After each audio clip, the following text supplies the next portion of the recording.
Hello, everyone, and welcome to another segment of our study of Acts chapter 1, 9 through 11. As I have shared with you in discussions of covenant eschatology, the full preterist view of the end times, one of the most common passages of appeal by those who believe the Lord is still coming back is Acts chapter 1, 9 to 11.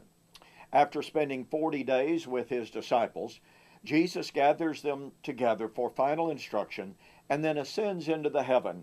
Needless to say, an absolutely stunning event. As the disciples gaze up, an angel says, "You men of Galilee, why do you gaze up into the heavens?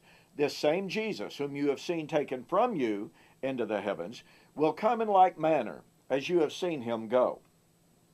Well, we are told, since Jesus left in the body of a 5'5" Jewish man, he must come back in the body, a physical fleshly body, of a 5'5" Jewish man.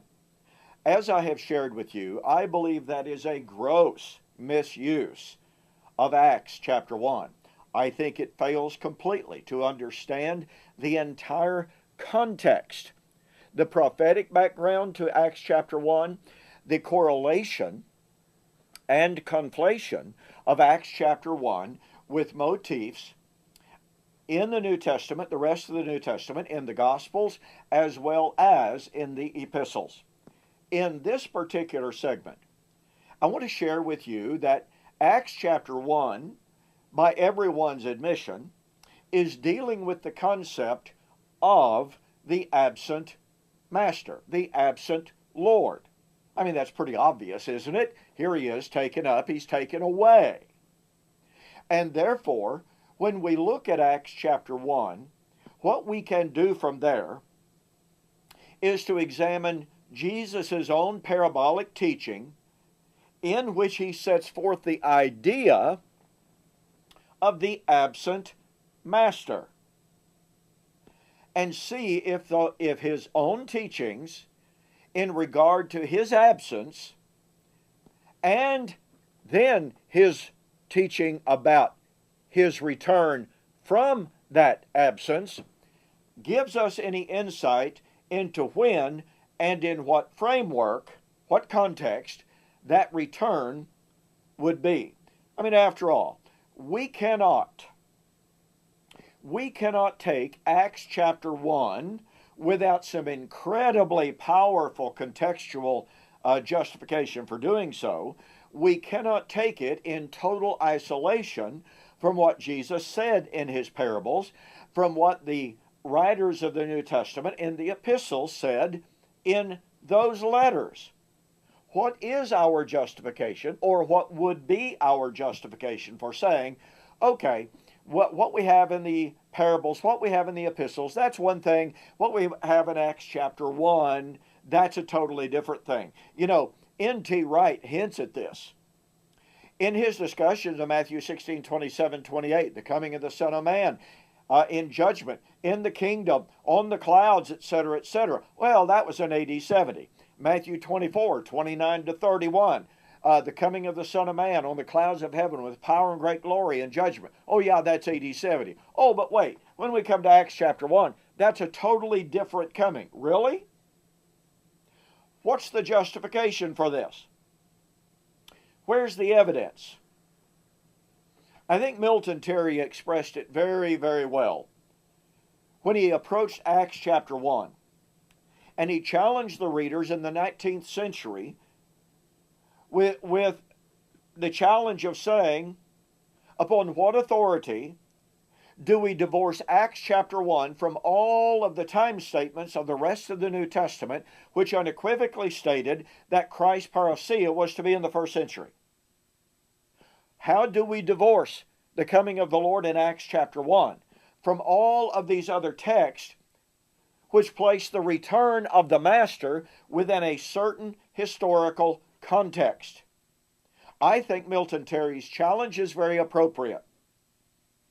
So let's take a look at Jesus' parabolic teaching in regard to the absent master and see what we can find out.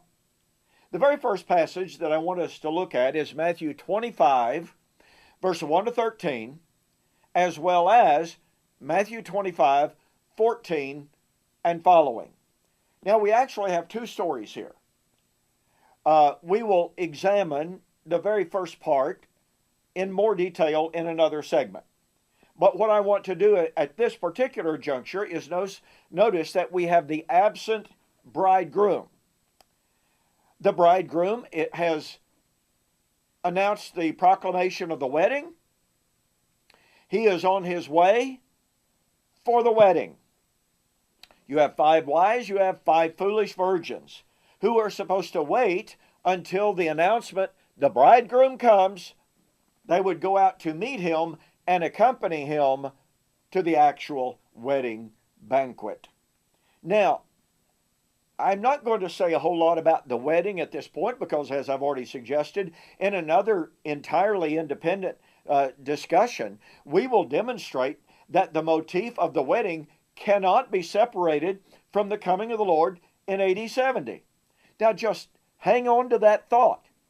If the absent bridegroom in Matthew 25, if the time of the wedding of Matthew 25 was in AD 70, then that demands that the absent master parable in Matthew 25, 14 and following is likewise the return of the wedding or the bridegroom for his bride, AD 70, but the return of the bridegroom for his wedding is the return of the master, Matthew 25, 14 and following, to call his servants into account so that they would render to the master for the things, for those talents he had given him.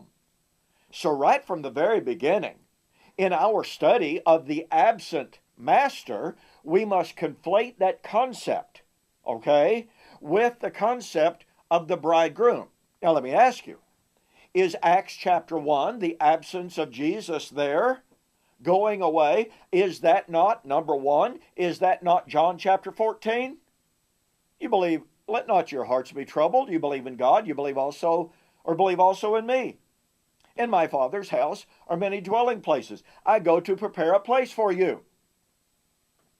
And if I go away, I will come again to receive you unto myself. Is that not the absence of Acts chapter 1? Well, of course it is. Now, I have to stop and pause right here to take note. And if you've been following my YouTube videos, you know that I have spent some time responding to Dr. William Lane Craig. Dr. William Lane Craig is a marvelous Christian apologist in debating the atheists on the existence of God. I love his debates. Okay, but Dr. William Lane Craig, a few years ago, wrote an article responding to the preterist view of eschatology. He was specifically responding to the preterism, partial preterism, of N.T. Wright, R.T. France, and others. One of his objections to the preterist view was that we must view the coming of the Lord from the perspective of the people to whom the promise was made. And as a matter of fact, he actually says, let me read this to you because it's really, really quite good. He says, he will come, commenting on Acts chapter 1, as you saw him go. That is relative to the perspective of the observer. You come, notice this, you come to where the observer is, or you go from where the observer is. So, in that light, when Jesus speaks again and again of the coming of the Son of Man, what that means is Jesus is coming to where the observer is. Well, I would suggest to you, as I did in one YouTube video, that this is totally destructive to Dr. William Lane Craig's own argument. In other words, he says the promise of the return is from the perspective, the venue of the observer. Okay, in Acts chapter 1, they were on a mountain in Israel. Therefore, of necessity, Jesus is coming back to that mountain. Oh, but wait. In Matthew 16, Jesus is in Caesarea of Philippi. And he said, the Son of Man will come in the glory of the Father. Oh, wait a minute, they're in Caesarea Philippi. That's not the mount over here in Judea or Galilee. In Mark chapter 16 or 14, verse 62, Dr. Craig says, Jesus standing before the Sanhedrin said, you will see the Son of Man coming on the clouds of heaven with power and great glory. Wait a minute, that's in Jerusalem itself. My goodness. If we are supposed to see the promise of the return from the geographical perspective of the person to whom the promise was made, then you have Jesus promising to come back to Caesarea Philippi, Matthew 16, coming to Galilee, and coming to Jerusalem. But the real problem with Dr. William Lane Craig's argument here is, should we not see that perspectival promise in regard to those to whom the promise was made? In Acts chapter 1, the promise was made to those disciples. Furthermore, John chapter 14, do not let your hearts be troubled. You believe in God, believe also in me. In my Father's house are many mansions. If it were not so, I would have told you. I go to prepare a place for you. And if I go away, see, this is the perspective from those apostles. If I go away, I will come again and receive you. Does that not demand that those apostles would have to be alive? If not, why not? In Mark chapter 14, once again, 62, Jesus is standing in front of the Sanhedrin. He wasn't standing in front of 21st century Americans. And Jesus said to those living, breathing human beings, you will see the Son of Man coming on the clouds of heaven with power and great glory. So, Dr. William Lane Craig's objection that we must view, pun intended, the promise of the coming of the Lord from the perspective of the observers, it's absolutely true, but that defeats Dr. William Lane Craig's own argument. For it demands that since it was first century saints that heard him promise, I'm coming to you, I'm coming in this generation, you will see the Son of Man coming. That can't be us, because we are not you, from the perspective of the promise of the parousia being made. So the promise of Acts chapter 1, when seen in light of the perspectival argument of Dr. William Lane Craig, demands without any possibility of refutation that the Acts chapter 1, 9 to 11 promise of the coming of the Lord had to be in the lifetime of those apostles that were with him on that mountain. Now look how that agrees with Matthew chapter 25. As Jesus was speaking to his first century apostles, telling them to be ready. Well, let's go from that promise of that parable to Luke chapter 12. Let's remember Dr. William Lane Craig's perspectival argument, shall we? That from the perspective of the hearer, from the perspective of the viewer, the return must be to them in regard to them.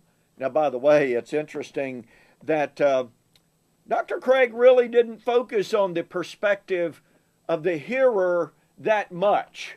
He only mentioned it casually, sort of kind of in passing. He mentioned it in regard to their location. How do you divorce the first century listeners and their venue? You and I are not on the Mount of Olives when Jesus promised his return, Matthew 24. You and I were not on that mountain of Acts chapter 1. We were not in Caesarea Philippi. That promise of geographical perspective does not apply to you and to me. But let's go on. Luke chapter 12. Remember Dr. William Lane Craig's argument about the perspective of the ones hearing that promise. Who's Jesus talking to in Luke chapter 12, 35 and following? Well, he's obviously speaking to his first century apostles and disciples. Now watch this. Let your waist be girded and your lamps burning. Well, isn't that Matthew chapter 25? Is that not about the 5 wise and the 5 foolish virgins waiting for the bridegroom? Now remember, we're going to have a lot more to say about the wedding and the absence of the groom in another segment. So just hang on to that. But watch this, because this is important. You yourselves, this is emphatic. You yourselves. So from the perspective of the hearers, who was Jesus telling? Let your waist be girded, let your lamps be burning. Let you yourselves be like men who wait for their master when he will return from the wedding, that when he comes and knocks, they may open to him immediately. What's Jesus doing? What's the perspective of the hearers? You have your loins girded, you have your lamps burning. Let you yourselves be like men waiting for the master coming at the time of the wedding. Folks, there's no way out of this. If we are to view these promises from the perspective of the hearer, and if we're going to honor the text, notice that we have an absent master who is returning. But notice also the conflation with the wedding motif. Again, we'll cover that later. But from the perspective of the disciples, who would they have thought of? Let you yourselves be like men waiting for the master to return. Let your lamps be burning. Let your loins be girt about. I want you to notice 1 Peter chapter 1 in this regard, as Peter spoke of the coming eternal redemption, an inheritance incorruptible, undefiled, that does not fade away, that is reserved in heaven for you who are kept by the power of God through faith, for salvation that is ready to be revealed in the last time. Even though need be, if for a little while you must suffer, so that the trying of your faith, being much more precious than gold, although it perishes with fire, might be found to praise, honor, and glory at the revelation of Jesus Christ. Receiving the end of your faith. The end there is goal. Receiving the goal of your faith, even the salvation of your soul, concerning which salvation the prophets have inquired and searched diligently, seeking to know the time and the manner of the things of which they spoke, to whom it was revealed, not to themselves, but unto us did they minister those things, which are now spoken unto you by those who preach the gospel unto you by the Holy Spirit sent down from the Father, things that the angels desire to look into. Therefore, let your loins be girt up. Now, watch this. Peter was with Jesus in Luke chapter 12. When Jesus says, let you yourselves had your loins girt up. You yourselves, let your lamps be burning. You yourselves be as a man waiting for, or men waiting for the absent master. And when did Peter say that was about to be? Well, 1 Peter chapter 4, verse 7, the end of all things has drawn near. Now, from the perspective of the hearers, from the perspective of those who were present in Luke chapter 12 and heard the promise of the returning master, when would they have thought that master was coming back? When he says, let you yourselves be ready, we're supposed to think they would have thought, oh, yeah, he's talking about somebody 3,000 or 4,000 years away. Really? Let you yourselves be ready? Dr. William Lane Craig's perspectival argument is totally self-defeating. Well, let's go to another passage that talks about the absent master. Let's go to Mark chapter 13. Now, it's important to look at the immediate context in order to get the power of this text.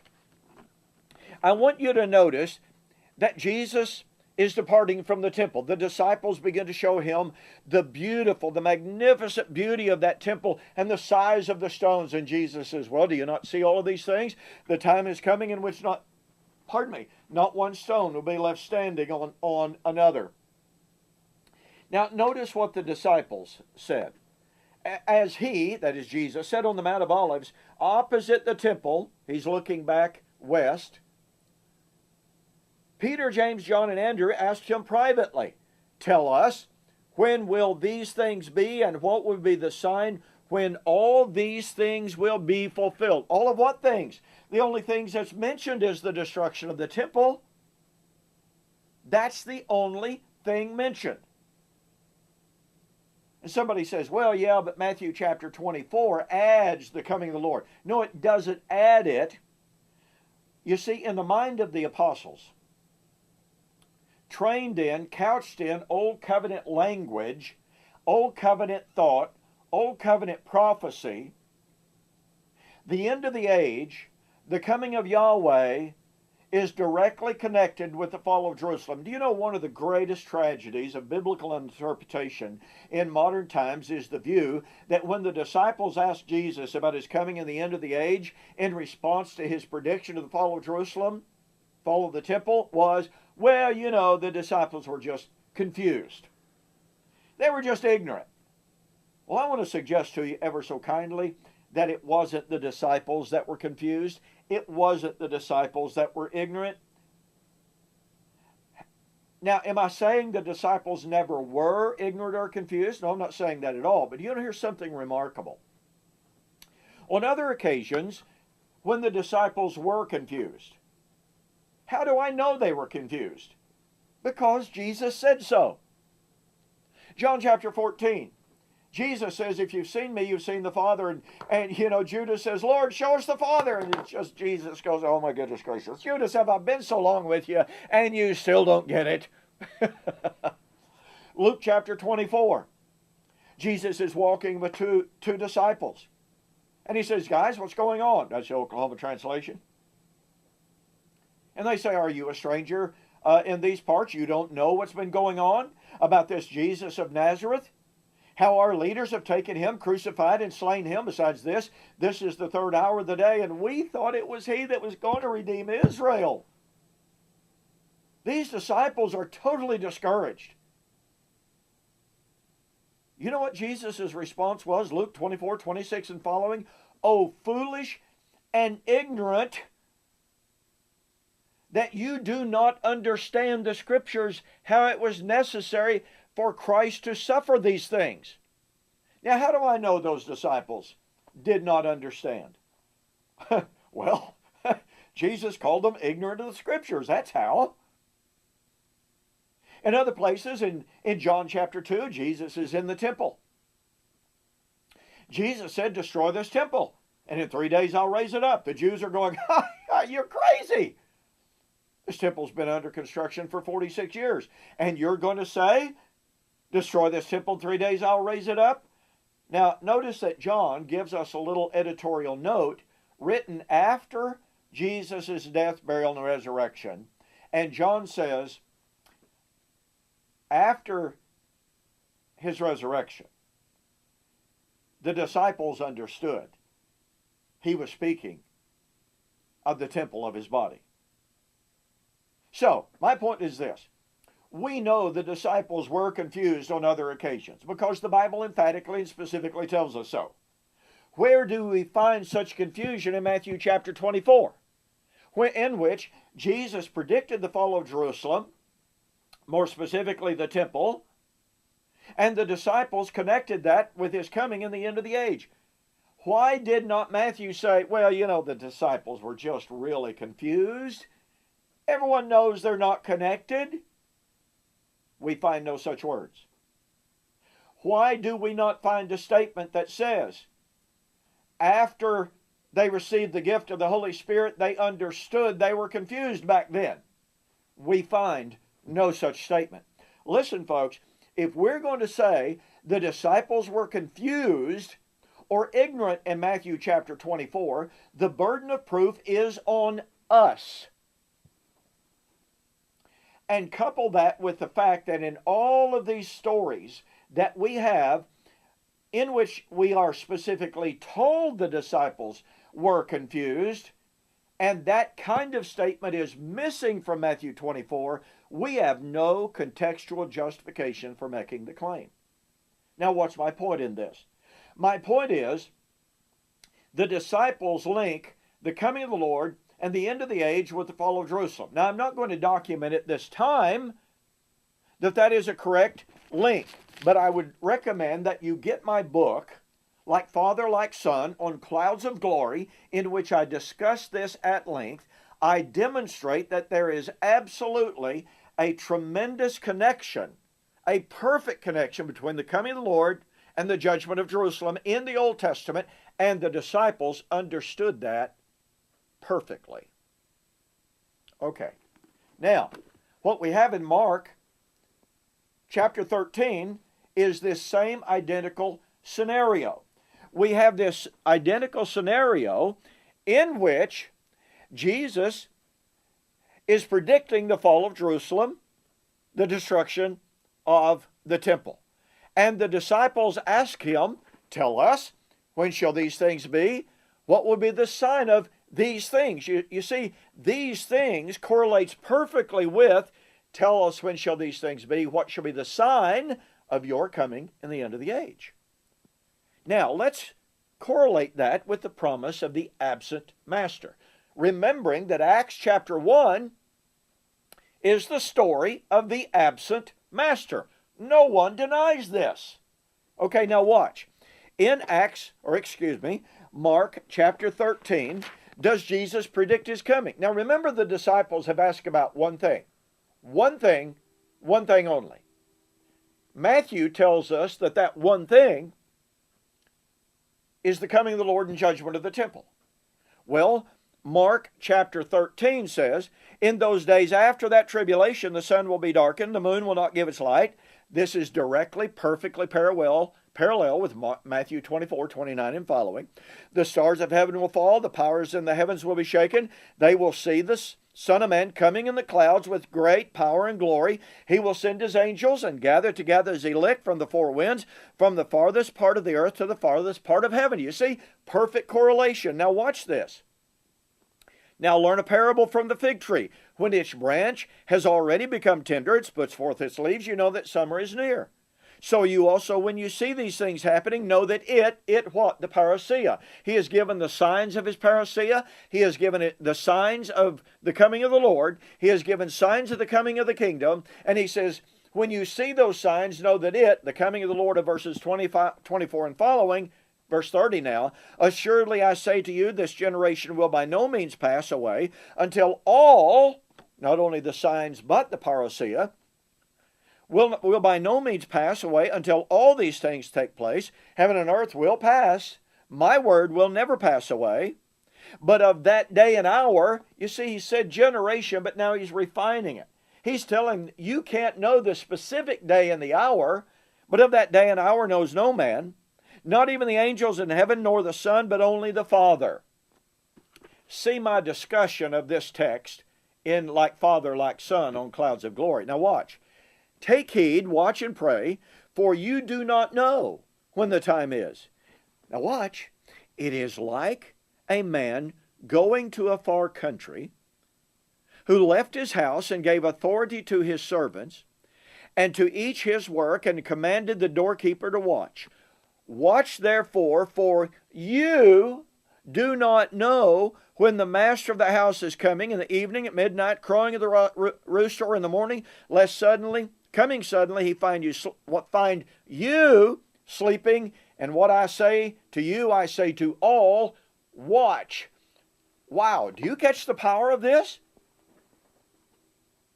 Here is Jesus discussing one question only. When and the signs, the one question has two parts to it for sure, but it's about one subject. Jesus assures his apostles they will see the signs. They will witness these things. And he says, you watch for these things. What's the perspective of those personal pronouns? Is the perspective 21st century? Upon what basis do we have a right to say that? No.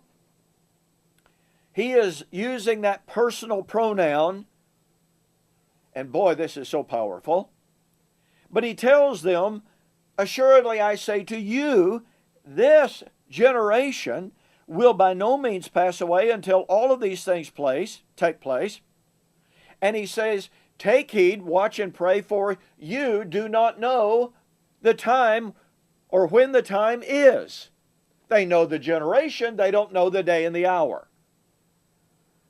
But do you see how Jesus, from this perspectival timeline, is saying it's to his disciples?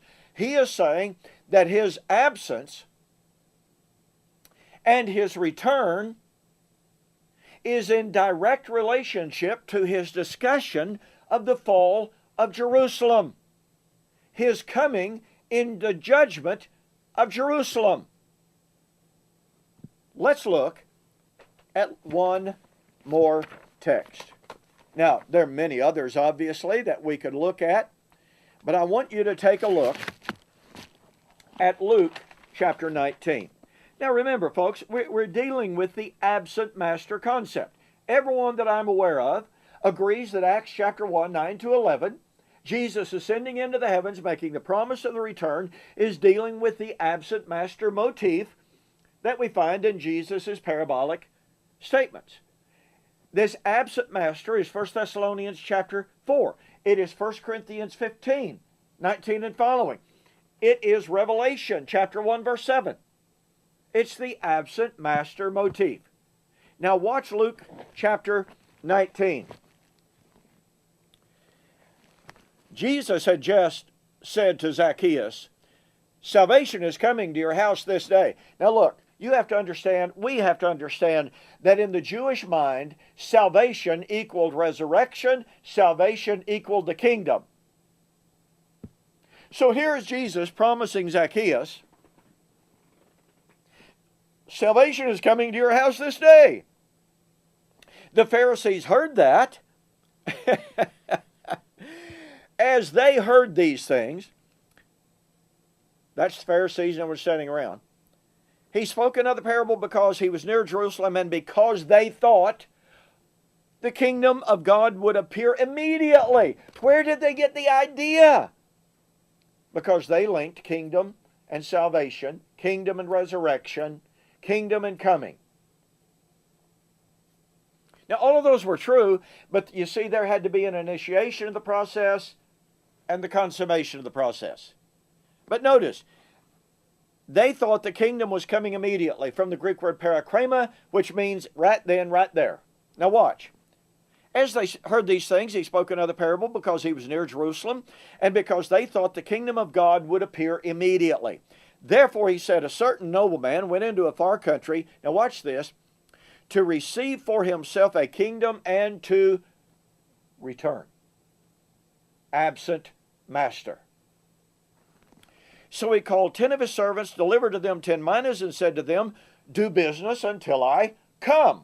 Absent master. But his citizens hated him and sent a delegation after him, saying, we will not have this man reign over us. And so it was when he returned, having received the kingdom, he commanded these servants to whom he had given them money to be called to him, that he might know how each man had gained by trading. Then came the first, saying, Master, your mina has earned 10 minas. He said to him, well done, good servant, because you were faithful in very little, have authority over 10 cities. The second came, saying, Master, your mina has earned 5 minas. Likewise he said to him, you also be over 5 cities. Then another came, saying, Master, here is your mina, which I have kept put away in a handkerchief, for I feared you, because you are an austere man. You collect what you did not deposit and reap what you did not sow. And he said to him, out of your own mouth I will judge you, you wicked servant. You knew that I was an austere man, collecting what I did not deposit and reaping what I did not sow. Why then did you not put my money in the bank, that at my coming I might have collected it with interest? And he said to those who stood by, take the mina from him, give it to them, to the one who has 10 minas. But they said to him, Master, he has 10 minas. For I say to you that everyone who has will be given from him who does not have, even what he has will be taken away. But bring here those enemies of mine who did not want me to reign over them, slay them before me. Now you have to understand the historical context of this parable. Jesus is telling something from the very real life of Israel. Herod the Great had ruled over Israel for years and years. When he died, one of his grandsons, by the name of Archelaus, expected to receive the entirety of his territorial reign as king. So he went to Rome, there to receive the sovereignty, there to receive that kingdom from the emperor. Oh, but the Jews were sick and tired of Herod's family ruling. They sent an embassage to Rome and said, please, please, please, please, do not appoint this man king over us. He's a tyrant just like his grandfather was. Please don't do this. Well, the Romans said, well, you know, we don't really want to strip him of all of the territory, so we will reduce his territory, but we'll still make him king. Well, needless to say, when Herod Archelaus got back, he was livid, and he killed thousands and thousands of Jews. Folks, this is the context of Luke chapter 19. Now watch. We have the context of the absent master going away to receive the kingdom. In Acts chapter 1, what was Christ doing? Going away to receive the kingdom. Acts 2, he had been enthroned at the right hand of the majesty on high. Sit thou at my right hand until I make thine enemies thy footstool. Rule thou in the midst of thine enemies. Citing Psalms 110. Christ went away, Acts chapter 1, to receive the kingdom. In his absence, or just before his absence, he told his disciples, you are going to be my witnesses in Jerusalem, Judea, Samaria, and the othermost parts of the world. What are they supposed to say? They're supposed to say, in fulfillment of Isaiah 43, in fulfillment of Isaiah 52, they're supposed to say, our God reigns. Jesus is on the throne. What was the response of Israel to that invitation to accept the rule of Jesus? Well, you see the result of that proclamation. You see the response to that proclamation on the part of Israel in Romans chapter 10. As Paul said, the sound of the preaching of the gospel to Israel had gone out into all of the world. Lord, have they believed? No, they have not believed. But they are without excuse, Paul said. And you know what he does? He quotes Isaiah 65, 1 and 2, in which Yahweh said, I have stretched out my hands all day long to a gainsaying and disobedient people. They would not hear. But as a result of that, Yahweh said, I was called upon, I was accepted by a people whom I had not known, and I received a nation that had never known me. So here is Paul saying that the proclamation of the kingdom of God, of Christ on the throne of David, had been preached to all of Israel. Israel rejected that offer. What was going to happen to Israel upon the return of the absent master? Well, Luke chapter 19 tells us, gather together those wicked servants who would not have me to rule over them, and destroy them. When did Christ come? When did Christ, the absent master, come? In judgment of those who rejected his rule and his sovereignty. Look at this prophecy, look at this parable from the perspective of the people to whom it was given. Per Dr. William Lane Craig. Who would they have thought? Number one was the absent master. Who would they think were the rebellious citizens?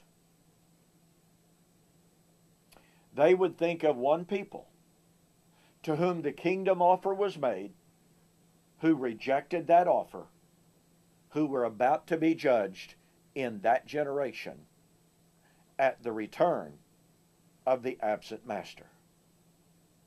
So what we have seen here is in Acts chapter 1, we have the motif of Jesus departing. No question about that, is there? But in Jesus' parables and in the epistles, again, 1 Corinthians 15, 1 Thessalonians 4, 2 Thessalonians chapter 1, etc., in all of these passages we have the absent master. The same absent master, the same context of the absent master as Acts chapter 1. But in each of Jesus' parables of the absent master, the master was going to return in the lifetime of the first century generation. So I ask you to consider, if the coming of the absent master in Acts 1 is the coming of the absent master in Matthew chapter 25, and if the coming of the absent master in Matthew chapter 25 is the coming of the absent master in Luke chapter 19, and if the coming of the absent master in Luke 19 is the coming of Christ to destroy Old Covenant Israel for rejecting his kingdom and his kingship in AD 70, that demonstrates prima facie that the coming of Jesus, the absent master, in Acts chapter 1 was to be the coming of Christ in AD 70.